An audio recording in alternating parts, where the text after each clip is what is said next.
ហូតទឹកភ្នែកខ្លួនឯងថាកុំយំនោមខ្មាស់គេ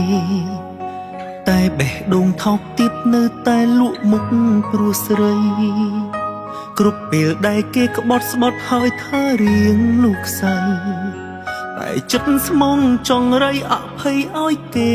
រាល់ដង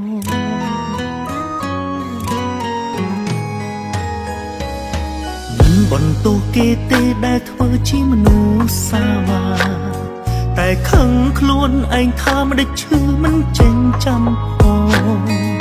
ព្រឹងដើរតួកុំសត់ឲ្យគេខ្សែលើរាល់ដងស្មងត្រង់បែបមនុស្សងង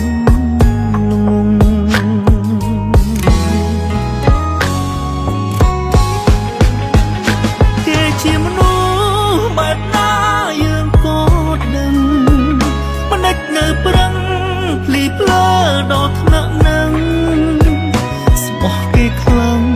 តែគេគិតថាយើង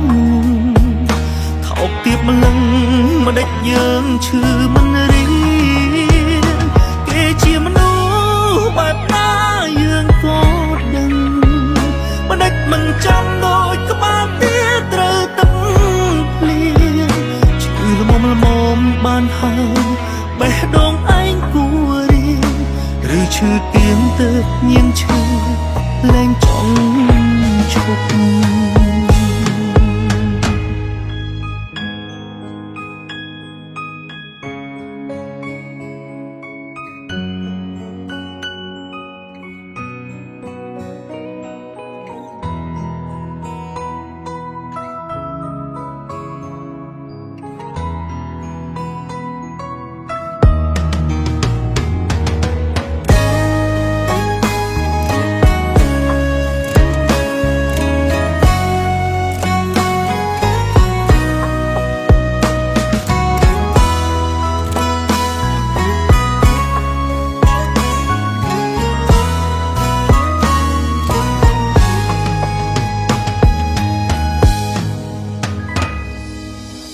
បន្ទោសគេទេដែលធ្វើជាមនុស្សសាវា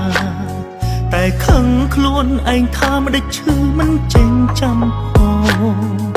ព្រឹងដើរតួកុំសត់ឲ្យគេខ្សែលើរាល់ដងស្មងត្រង់បែបមនុស្សល្ងងគេជាមនុស្សបែបណាយើងក៏ដឹងមិនដេចនៅប្រឹងភ្លីភ្លើដល់ថ្នាក់នឹងតែគេគិតថាយើងថោកទាបម្លឹងមិនដេចយើងឈឺមិនរៀងគេជាមនុស្សបែបណាយើងក៏ដឹងមិនដេចមិនចាំដូចក្បាលទាត្រូវទឹកភ្លៀងឈឺល្មមបានហើយបេះដូងឯងគួររៀងឬឈឺទៀងទៅញៀនឈឺលែងចង់ឈប់គេជាមនុស្សបែបណាយើងក៏យើងមិនដេចនៅប្រឹងភ្លីភ្លើដល់ថ្នាក់នឹងស្បោះគេខ្លាំងតែគេគិតថាយើងថោកទាបម្លឹងមិនដេចយើងឈឺមិនរៀងគេជាមនុស្សបែបណាយើងក៏ដឹងមិនដេចមិនចាំដូចក្បាលត្រូវទឹកភ្លៀងឈឺល្មមបានហើយបេះដូងឯងគួររៀងឬឈឺទៀងទៅញៀនឈឺលែងចង់